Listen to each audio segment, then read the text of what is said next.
Everyone. Can everybody hear me okay? Excellent. I'm astoundingly pleased to say that we have over, I think, 60 of you on the phone so far. Thank you all for coming. It's astounding for our first get-together. A lot of you know that we kind of have put this together as a way for Gettysburg students, Gettysburg alumni, to connect with each other, learn from each other, develop the thought processes that we're talking about in class. And I'm so happy to see so many familiar faces, alumni, old alumni, Bill and I, young alumni, lots of students. But I would like to introduce Sarah Calhoun, and I will let Sarah explain to you herself because she's a remarkable story. We are extraordinary friends, even though we haven't actually met yet. I can't quite remember, Sarah, exactly how we found each other, but it was a few years ago when we decided that we liked each other an awful lot. And Sarah's business and her story and her mission since Gettysburg is extraordinary. And I can't tell you how happy I am to have her as the first main speaker of our get-togethers. The format tonight, I'm going to turn the floor to Sarah. Sarah, we're going to let you speak for 20 or 25 minutes or whatever you want. And then, guys, we're going to open it up for questions, and we'll let everybody go after that. Thank you all so much for being here. And Sarah, thank you. The floor is yours. Sounds good. Thank you so much, Drew, for having me, and thank you all for being here. It just turned 5 o'clock here in Montana, so I took the permission to have a cocktail, and I hope you all are settling in. I hear that you're recently homebound again from in-person learning, so I'm sorry for that, but I gather this is just a year we got to keep rolling with the punches. So cheers to you guys being together for this. So I'm honored to be here to share a bit about my story of being a woman in business, and more importantly about being a person willing to take risks in an unconventional and value-driven way. I don't believe there has been a better time in our history for entrepreneurs. Our current uncertain times demand innovation, creative thinking, and strong, thoughtful leadership to pull our country and our economy back together. These are characteristics that are typically at the core of our entrepreneurship. Are you guys hearing that feedback? Okay. So thanks for being here and being interested in taking an entrepreneurial journey. I have spent my whole life living in small towns with populations under 1,200 people. Having grown up on a farm in Connecticut, I learned early the benefits of living in a close-knit community where people take care of each other. I have been fortunate to apply these lessons to my company and my nonprofit. I can offer the small town and small business perspective. I see the world through a much different lens than I would if I were to work for a global corporation or live in a metropolitan area. We all have lessons to share. Much of what I've learned comes down to the personal connections. This shared humanity holds a lot of value for our culture and our world. So today I'm going to share with you 5 lessons that I have learned along the way on my journey of being a woman in business. And let me go ahead and share my slides here with you guys.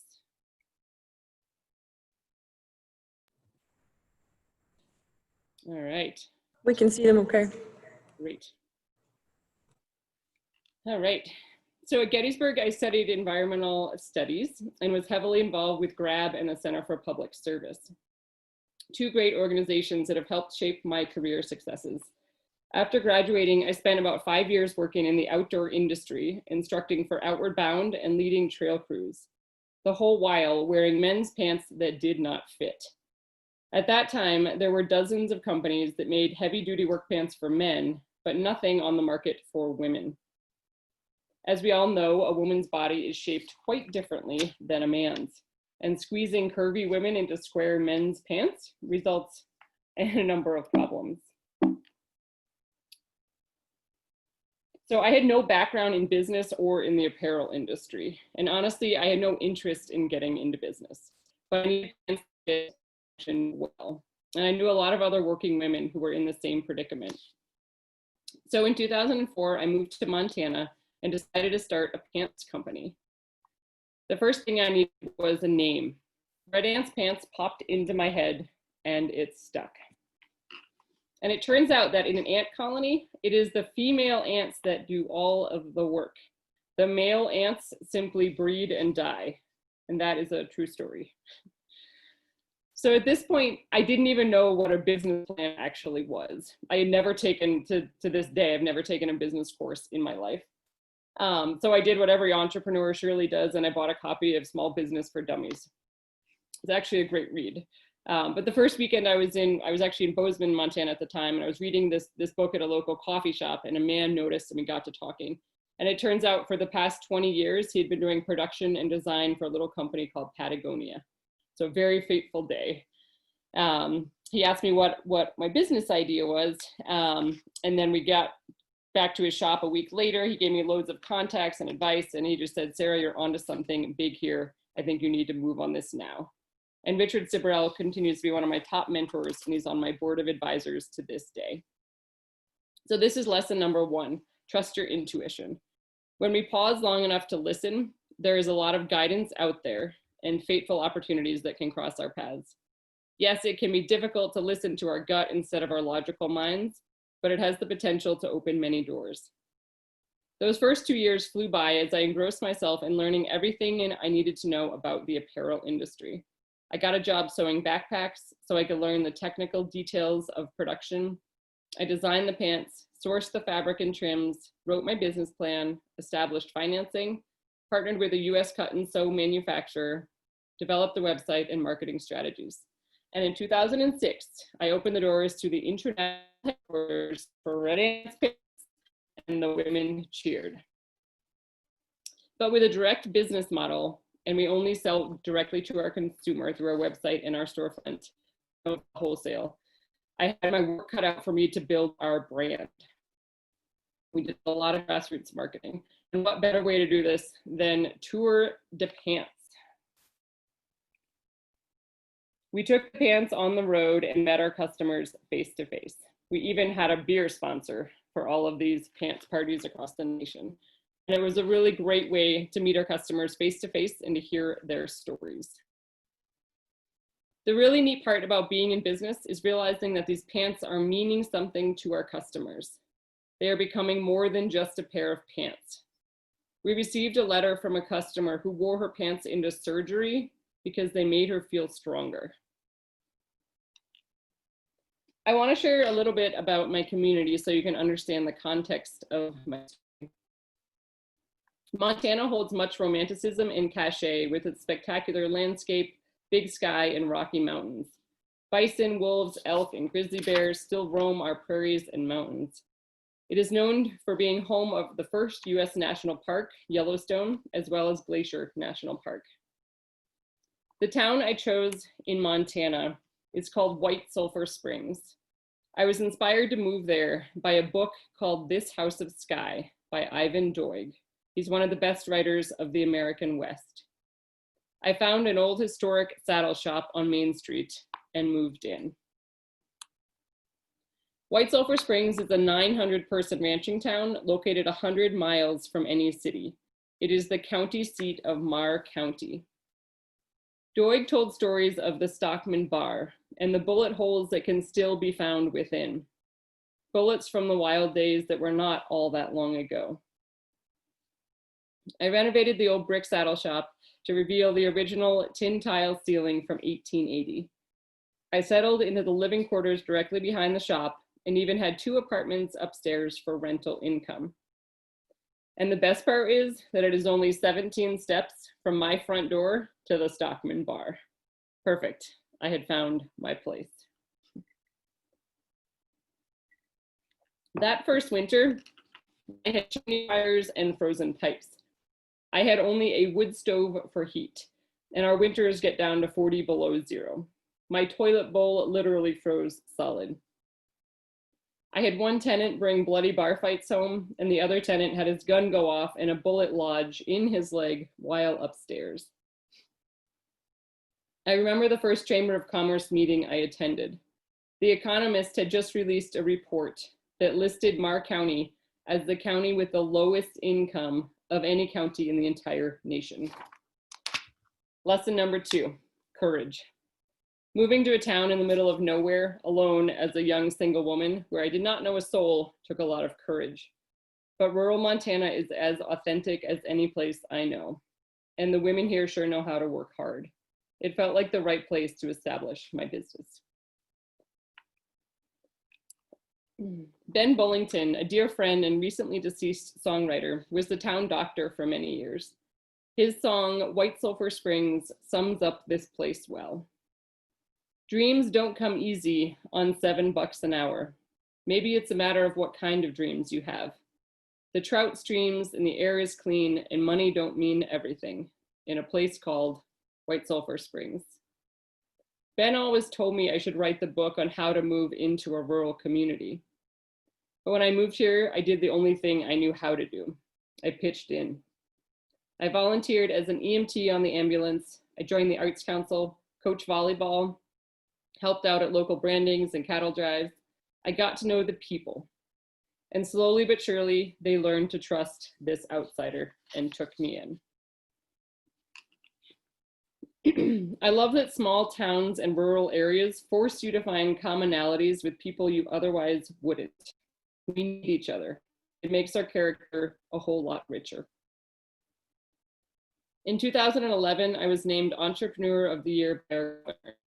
In 2012, I was named by the Small Business Administration the National Woman in Business Champion. 2018, I was inducted into the Montana Business Hall of Fame. I was also invited to the White House, all incredible honors. But the meaning of this didn't sink in until I returned to White Sulphur from my trip to DC. I headed to the Stockman Bar for a burger. There was a cattle shipping party going on, so the place was packed with ranchers. And unbeknownst to me, the local paper had written up a piece on me going to the White House. There must have been a dozen ranchers that night that came up to me and simply said, "Sarah, you've made us proud." This leads me to my third lesson. Make it personal.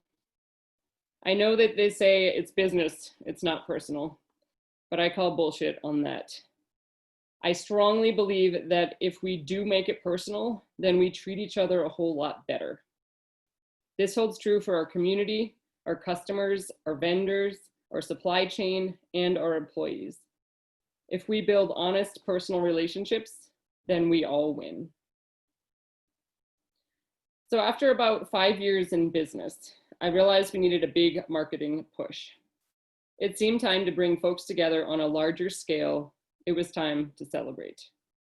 And so I decided to throw a party, a big party as it turned out. In July of 2011, in a cow pasture, an actual cow pasture, just outside of town, 6,000 fans came to the first ever Red Ants Pants Music Festival. This tripled the county's population.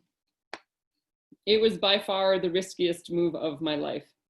I was working off a $0 budget, hoping that we could sell enough advance tickets that I could pay the talent deposits. And very fortunately, it worked. The community rallied hugely around the event, and it literally took the whole town to pull it off. Ranchers lent their land, augers, mowers, even helicopters. High school groups earned money picking rocks and filling gopher holes. The football team collected trash throughout the weekend. The county crews watered the dirt roads. The city supported the efforts with fire, EMS, and law enforcement. We had a core crew of staff and hundreds of volunteers. None of us knew what to expect that first year. It was like a field of dreams. I can remember the first day we opened the festival campground. I could not believe my eyes when I looked up and I saw the line of cars and trucks and campers and sheep wagons that stretched miles down the valley for as far as you could see. We built it, and they sure came. We literally bought out the entire toilet paper supply across our 3 neighboring counties. But the best part about the festival is that it brings people together. The music, good beer, and an incredible landscape, and we can't help but to connect.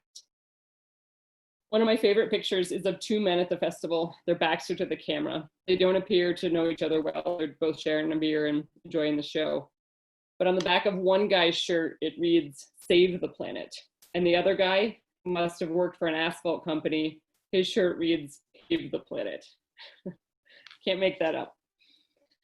So the town sheriff, with whom I had been working closely with, texted me after that first festival.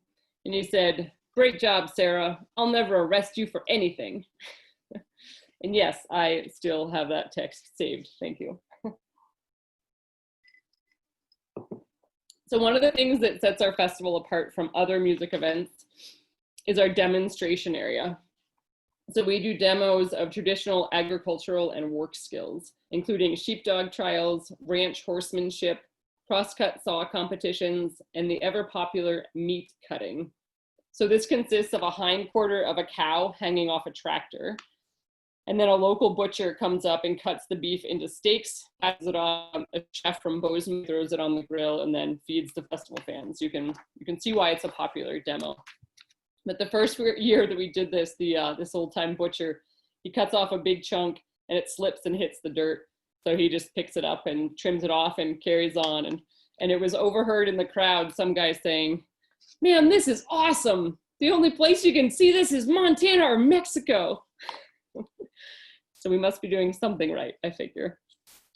So we've had up to 18,000 people at our festival, with bands like Merle Haggard, Emmylou Harris, Lyle Lovett, Shovels and Rope, Jason Isbell, Randy Carlisle, and Dwight Yoakam. But perhaps the most important element of the festival is that it is a program of and a fundraiser for the Red Ants Pants Foundation, the nonprofit branch of the company. Our foundation is in support of women's leadership, working family farms and ranches, and rural communities, all the things we love.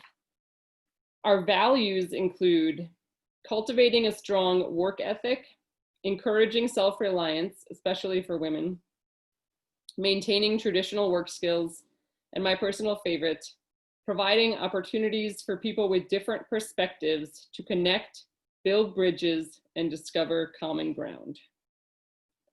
We have a community grant program where we have awarded an 8-year total of over $110,000 to individuals and programs across the region whose projects parallel our mission.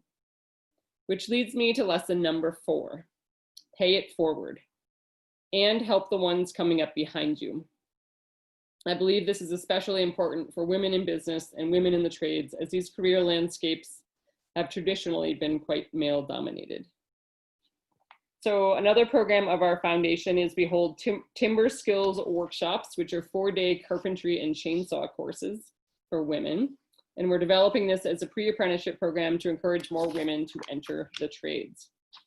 We are also heading into our 3rd year of our new girls leadership program, designed for junior year high school girls from rural Montana. It's a year-long program, and it includes a mentorship and a community project. So we really spread out the ripple effect. Our goal is to instill hope for the youth, pride in their rural communities, and strength and courage in their leadership. So the Governor's Office and Department of Commerce wrote an economic impact study on our festival. They predicted that up to $2.8 million would change hands during the weekend of the 2013 festival. So this is an older study between the local businesses and the vendors on site. And this is just during that weekend. This doesn't include the secondary and tertiary effects that we're seeing year-round for our community. I can't say for sure that the White Sulphur economy has improved, but we have a new brewery, new stores and restaurants, new streets and sidewalks, a barn quilt trail, a new school, and a new library. And we're no longer a county with the lowest income in the nation. So a few winters back, I received a letter from Ivan Doig himself, a real handwritten letter on actual stationery. It was enclosed with a copy of his recent book. He had heard about Red Ants Pants and of his influence on my settling in White Sulphur Springs. He told me he was really glad I had found his hometown and am making it perk. So here's to making it perk in all of our hometowns. I believe in the potential of doing value-driven business in communities. May they be rural, global, virtual, or in a dusty cow pasture. Bringing people together is worth it every time. May 25th marked the death of George Floyd. Soon after, the pressure started building around the world. The Black Lives Matter movement gained support and momentum. The online social media pressure also grew for businesses to make a stand. How does Red Ants Pants feel about racism? As a small business, our company policy is typically to stay neutral on political issues. But this is a human rights issue. I was not concerned about losing sales or customers, but this position statement had to be true to who we are as a company and the values we stand for. It is also worth noting we are based in a very conservative white town. It did not feel authentic to just put out a performative statement to cover our butts. These were the words we settled on that finally felt right. To our Red Ants Pants community. Years ago, when I was an Outward Bound instructor, I led several courses where I was the only white person and the only female. On one particular course with a group of Black students from Philadelphia, we had a storm in the middle of the night. I went out to make the rounds to check on the students. Not used to seeing me in form-fitting long johns, one of the 12-year-old boys goes, "Miss Sarah, you got a Black girl's booty." Fast forward to a Tour de Pants stop in downtown Atlanta for a Women in the Trade show back in 2009. A lovely, curvaceous Black woman tried on Red Ants Pants for the first time. She exclaimed, "Damn, they even fit my booty." Red Ants Pants fit Black women. They fit white women. They fit gay women and straight women. They fit Asian, Hispanic, and Native American women. They fit farmers and ranchers. They fit gardeners and carpenters. They fit union pipe fitters and welders. They fit mothers, daughters, and grandmothers. They even fit men. Here at Red Ants Pants, integrity and courage are core values in our mission. The time has come to lean even further into these values. We stand in solidarity with Black and Indigenous people and with all communities of color. Taking a stand for what we feel is right is the final lesson, number 5, integrity. Integrity must remain the cornerstone of our values in life and definitely in business. In our 10th year of business, we finally sat down to write our mission statement. This is something you were supposed to do at the beginning, says the Small Business for Dummies book, but I felt like we had to earn it. We had to put boots on the ground and prove our lofty value statement. And I do believe we have. At Red Ants Pants, we provide workwear for women, for the makers and the growers, the builders and the doers. We support them with humor and heart, quality and class, integrity and courage, always. And I will leave you with this. This is a welcome letter I wrote for our festival newspaper. Thank you for being here and for being an integral part of making this field of dreams rise to life. Thank you for the hard work that you do and for making time to come and celebrate. These mountains have been here a long, long time. They've been silently watching we humans in this valley for hundreds of years now. They have watched us make peace with warring tribes to share the healing hot springs. They have watched us build homesteads in one-room schoolhouses. They have watched us pull silver, gold, and copper from these rich veins and timber from these dense forests. They have watched us raise sheep and horses and the best Black Angus steaks you'll ever taste. And now these mountains look down upon us today. Let's show them that there is a hell of a lot of hope for humanity. That having a little integrity, a strong work ethic, and a big heart is really all we need to be good neighbors, good families, and good people. And that we can all come together in this sweet clover cow pasture and just be human. Enjoy. Enjoy yourself, but even more importantly, enjoy each other. Thank you.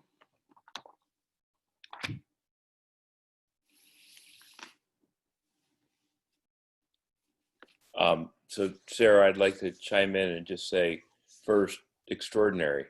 Um, I'm sure all of us are applauding immensely. Um, your message, your theme, your practicality, they just resonate, I think, with us in such incredible ways. Um, and I'd like to open it up for questions, but I'd like to throw out the first one if I could. Um, I don't quite even know where to start because it's just so powerful. But as you, sorry, I'm echoing myself here, but as you thought about where you are now and where you were when you were a student, if you're thinking about things that resonated with you then that you've carried ever since, I'm curious, what those things might be. Mm-hmm. So it's funny, when I was studying environmental science, I just wanted to, I was such a do-gooder, and I looked down on like the business marketing students, thinking all they wanted to do is make money. And it's so ironic that I'm here now in business and marketing. I remember my one of my senior papers, it was a technical science paper, and I tried to BS my way through it. And my was she was fantastic. She wrote on it, "Sarah, you would be brilliant at marketing, like D-." It's like, well, that's interesting. And it was so curious to me, looking back, of my take on the world and the majors and the professions that were pretty judgy at the time, certainly, but how they were then compared to where I am now, and that we can do so many different things within so many different industries and careers and majors, and as long as we're learning along the way, it's funny where we end up. But certainly a lot of lessons from Carl Mattson in the Center for Public Service with building bridges between communities. Those hold very true over the years. And with GRAB, getting pushed out of my comfort zone and understanding that you can look at things just a little bit differently and try a little harder, and good, open, honest communication. And those have been really, really fundamental throughout my business career. So I'll apologize for my dog barking in the background, but I know we have a number of GRAB members on board here. Anybody want to ask Sarah? Anyone to throw a question out?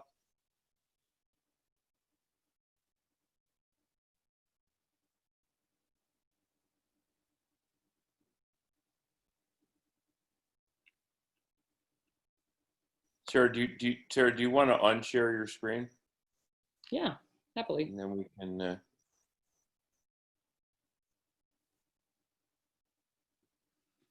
Anybody have anything they'd like to add, say, comment on? Sure, I have one. Okay, please. How did Gettysburg prepare you to become an entrepreneur? That's a great question. I think the big thing I got from such a good liberal arts education was understanding how to communicate effectively and think critically and read and write and speak in real good communication ways. But I think obviously there's such a tremendous wealth of phenomenal professors there that we've all appreciated over the years. But again, the extracurriculars with CPS and GRAB and getting out of the classroom were really beneficial to me as well. Thank you. Anybody else? Sarah, I have one for you. Being an entrepreneur myself, I always was astounded by whatever the next day brought. And I'm just curious, in all your years, can you think of the single craziest thing that astounded you the most, that, just when you thought you had it kind of figured out, something just whacked you from the other direction and made you stop and pause? Or yeah, well, this year certainly falls on the top of that list, given that we had to cancel our 10-year anniversary music festival, and then all of a sudden we're not making pants right now, we're making masks and gowns for PPE for Montana. That was something I did not see coming. But the great thing is we had the know-how and the supply chains and the manufacturing all set up to be able to produce US made PPE to pitch in, which is awesome. And I do hope we see a big shift back to US manufacturing. That's a big one for sure. That's amazing. Anybody else have something they want to add to the conversation? Sarah, it's Brendan. I'm going to ask you to talk about how singularly unimportant economics was in your education. Hi, Brendan. Done and done. I remember, oh my God, I was so excited to be a freshman there at Gettysburg, and I was in economics, econ 101 with you. And I remember you kept using the word jargon, and I had no idea what that word even meant. I remember writing it down and looking it up, thinking it was an economic term. Not at all. It was actually pretty helpful. I wasn't in a good place at the time to really benefit enough from and take advantage enough to appreciate all your fine teachings, but it's pretty fundamental to all of it. And I remember taking environmental econ as well, which was awesome. And it's the base of everything. So thank you, and good to see your face. Yeah, yours as well. But I was serious, right? What I want especially the non-econ students on the call to understand is where you are today has almost nothing to do with the economics you took when you were at Gettysburg, and it has so much to do. It has a lot to do with who you were before you got to Gettysburg, but it really has everything to do with your perspective being shaped by your experiences with CPS, with GRAB, in environmental studies, right? And so, right, it really, the boilerplate that you can do anything you want with a Gettysburg degree is not just boilerplate, right? You're a perfect example of somebody who is, have phenomenal success in economics and business with very little formal training, because life trained you. Absolutely. I do agree. And I don't actually think about economics that often, so I appreciate being transparent on that. But things like taking creative writing and anthropology and philosophy and religion, and things that have formed my thinking and just kind of my lens of looking into the world, those have been essential as well. So take all the courses, except econ. What about GRAB, Sarah? How'd GRAB prepare you to be as awesome as you are now? Hi, Chico. So this is a very old classmate who's bald now, who actually comes out and helps at festival staff, of which you're all invited. GRAB was huge, actually. It really, it's where I found my place socially and put me again out of my comfort zone, and to realize what I could do and to push the boundaries that I knew needed to be pushed. And I think about the lessons that I've learned there, whether you're rock climbing or doing, some sort of physical exertion where you feel like you can't go on, but you actually just have to pause and try something different and think about it a little differently and change your perspective, and then it ends up working. So those lessons have stuck with me over the years, for sure. So, Sarah, this is a very self-serving question, and I don't mean to be leading with it, but we're obviously trying to teach students, everybody on the phone, expose them to entrepreneurial thinking, teach them entrepreneurial behaviors. And the idea really is that whether you are, in fact, like you are going to start your own business, or whether you're going to go work for somebody, this notion of being sensitive to people you work around, being aware and empathetic to a customer's needs, modeling your business to that. I'm just curious, was there any singular thing that somehow hit you on the head and went, oh, this is how this makes sense? Or did it just kind of grow? I'm just absolutely fascinated how you got to such a brilliant and astounding idea. I don't think there was one singular thing. I think the fun things about entrepreneurship is you can do whatever the hell you want. You're the boss, and you're coming up with it, and you can innovate and be creative. And I could really easily think outside of the box, because I honestly didn't know what the box was, because I hadn't studied business.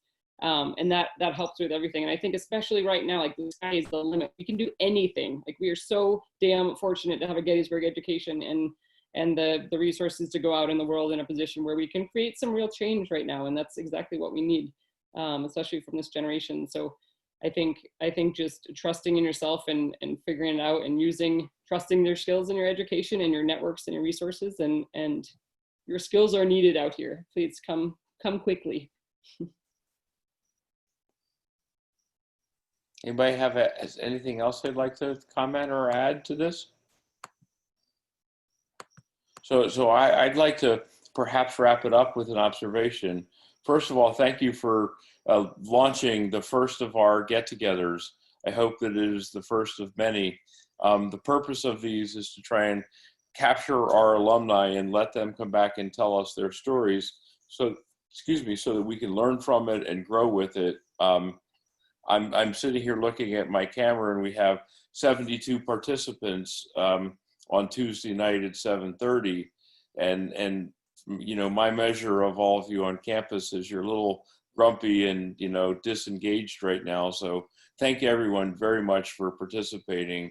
And Sarah, you were just, you know, you are extraordinary, but you were extraordinary tonight. And thank you so much for sharing your time with us. And I'd like to just give you a warm round of applause. I know somehow we could do this with our emojis, but I'll do it with my hands. And we love you dearly. Thank you so much. And thank you all for coming. And please tell your friends about the next ones. Stina, do you want to tell us when the next one's going to be? Yeah, absolutely. We have one get together coming up that's going to welcome first years to the Gettysburg Entrepreneurship experience that we hope to have as many people on as possible, which will be Tuesday, September 15th at 7 p.m. And then we have another one on October 6th, which will be with social entrepreneur Mary Ersham that has several endeavors going on, but she's also the chief of staff of Operation Hope, which is an umbrella organization using social entrepreneurship to promote financial literacy to underprivileged populations in the United States, making communities self-sufficient and just doing a lot of good things to help level the playing field in the United States. So that'll also be at 7, and you're going to receive email updates with the Zoom link and everything. And we will be adding a number of presentations before that. I would, before we depart, Bill Heyman, are you still on, my friend? No, maybe he got off. But I was going to welcome Bill.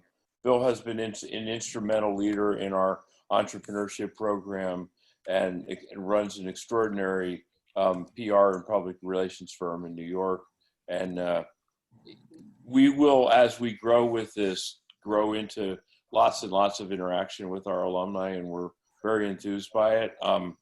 As we start, to be very candid with you, we have a meeting tomorrow with Dean Ramsey, and I'm going to be very happy to report that we had 75 of you on the call today, because you guys are an incredibly powerful force. Your voices and your opinions are really strong, and they're really strong if you express them together. And so to the extent that we can help you form constructive thought, form thought that identifies with your humanity and help you grow within that, I think is absolutely our mission. And Sarah, I think you're just like the absolute model for what we're hoping all these kids become. So thank you so much for sharing your story with us. Absolutely. Thanks for having me. Thank you all for coming. I hope you all have a wonderful night. This was a marvelous first experience, and I can't wait to see you all tomorrow. Tell all your friends this was cool, and we'll do it again next time. Thank you. Thank you. Thank you. To you all. Thank you, Sarah, so you. much. Thank you. Thank you. Thank you. Thanks, Sarah. Take care of yourself. You too, Brandon. Thanks, Sarah.